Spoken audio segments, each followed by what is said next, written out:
Welcome back to History Unveiled.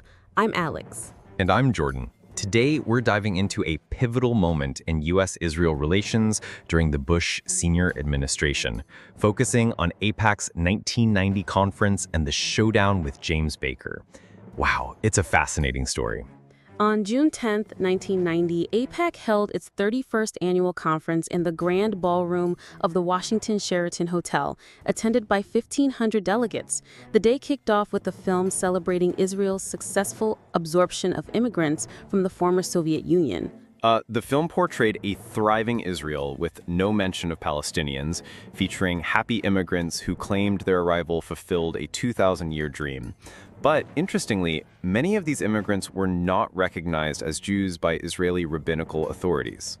Tom Dine, in his keynote speech, emphasized that this influx revalidated the Zionist project, reminding everyone why Israel is precious to the Jewish people. The new AIPAC president, Mayor Bubba Mitchell, echoed the sentiment, calling Jerusalem the long-desired capital of the Jewish people.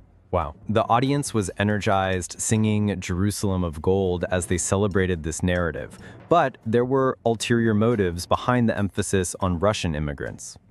AIPAC requested a $10 billion grant to help resettle these immigrants and a $400 million loan for housing, money that could also support Jewish settlements in occupied territories. More importantly, AIPAC aimed to shift the conversation away from the burgeoning rapprochement between the U.S. administration and the Palestinians, portraying Israel as a miracle while depicting Palestinians as terrorists. Some Senate members at the conference, like Republican Senator Bob Packwood, openly encouraged Israeli Prime Minister Yitzhak Shamir not to concede any territory, declaring not 1 inch. He received a standing ovation for his passionate rhetoric. Vice President Dan Quayle and Defense Secretary Dick Cheney also supported Shamir's refusal to engage in meaningful talks with Palestinians, reinforcing the hardline stance. Tom Dine concluded the conference by reminding Congress of the importance of Israel's aid package to U.S. interests. AIPAC's message to James Baker was clear: do not link financial support to progress in the peace process. Wow. Baker had previously urged Israel to abandon expansionist policies, but after the conference, he made a bold statement. He told the House Foreign Affairs Committee that U.S. aid might be suspended if Israel continued to delay peace talks. 2 months later, Saddam Hussein invaded Kuwait, interpreting a conversation with the American ambassador as a green light. He assumed that his actions would be treated similarly to Israel's. President Bush organized an international coalition to push Iraq out of Kuwait, hoping for retaliation that would fracture the coalition. However, Israel refrained from responding. After the Gulf War, Baker saw an opportunity to address the Israeli-Palestinian conflict. In September 1991, he pressured Israel to attend a Middle East Peace Conference in Madrid, reminding them of the American troops protecting them. While the Madrid Conference gathered delegates from Lebanon, Syria, Egypt, Jordan, and Israel, co-hosted by Bush Sr. and Gorbachev.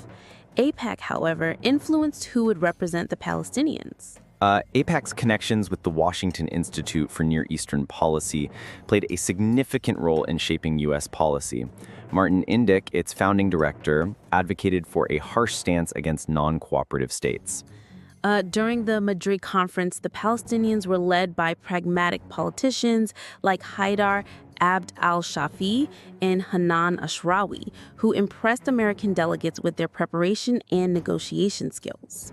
Despite the promising start, the conference did not produce a lasting solution or end the Israeli occupation. However, it did cost Yitzhak Shamir the 1992 elections, paving the way for Yitzhak Rabin's leadership. Baker's resignation in August 1992 and the failure to create bilateral working groups hindered the peace process further. Ultimately, Israel received its aid, but the situation for Palestinians worsened. AIPAC attacked Baker during the 1992 election campaigns with accusations of anti-Semitism following a misquoted remark attributed to him. The Democrats returned to power, but scrutiny over Israel's actions continued. Wow, this period highlights the tensions between American foreign policy, the influence of AIPAC, and the ongoing struggles for peace in the region. Thank you for joining us today. We hope this discussion provided insight into the complexities of U.S.-Israel relations during the Bush senior era. Be sure to tune in next time on History Unveiled as we continue exploring the historical events that shape our world. See you next time.